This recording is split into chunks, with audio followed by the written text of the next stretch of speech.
From new school start times to the idea of metal detectors in school, a lot of big topics that JCPS is considering right now. Yeah, Superintendent Dr. Marty Pollio is expected to reveal his plans tomorrow morning. It's his annual State of the District. And this morning, JCPS Chief of Communications, Carolyn Callahan, joins us. Carolyn, thank you so much for being here. Thank you for having me. Okay, let's get right to it. Right. Last week, the district released a proposal for new school start times. Many parents have brought up concerns for their children. You know, some people are on different schedules than their children.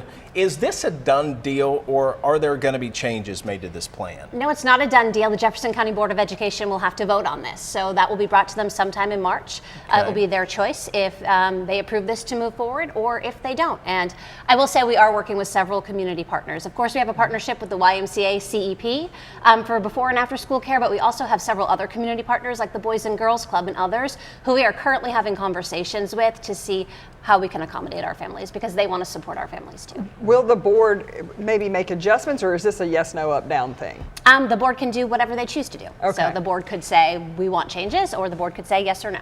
All right. Dr. Pollio has until April to come up with a plan for potentially putting metal detectors in schools. And he's got to present that to the board.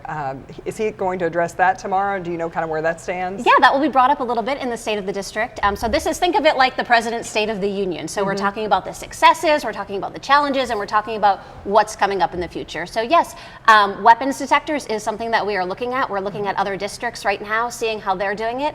And we will have a plan and suggestions for the board in April, like we've been asked to do.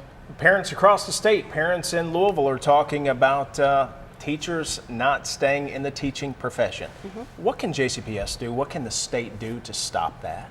Well, we are doing all that we can. We have some incredible teachers. We realize this is a really difficult time, and it's not just here in Louisville, it is nationwide where we are seeing this teacher shortage. So our human resources team is working extremely hard. We're working on some benefits packages for our staff that we have right now. We've also a 5% raise will be going into effect for the next fiscal year for all employees. If lawmakers would like to say, here's some more money for another 5% raise for teachers, we would of course love that.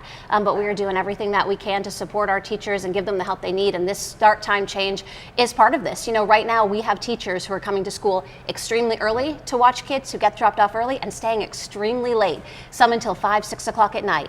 So we're hoping that change will lessen the burden on them as well. They won't have to stay at school that long.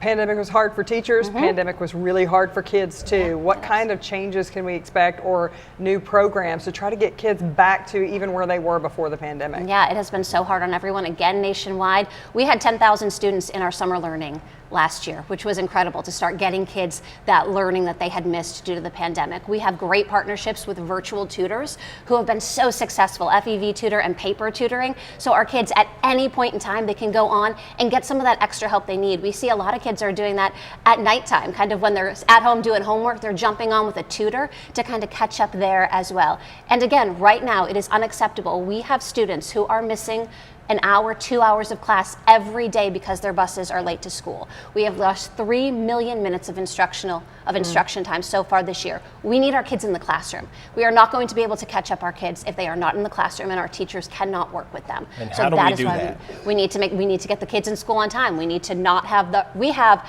730 bus routes right now and 650 drivers. You can do the math, that doesn't work out. And that is before, that 650 is before anyone calls out sick or has a family emergency. And think about our bus drivers there, they're picking up second, third shifts. So they're getting worn out too. So we need this change so we can get kids in the classroom on time, getting all of their instructional minutes. Carolyn, thank you for your time. We'll be looking Yeah. for the State of the District address tomorrow with Dr. Pollio.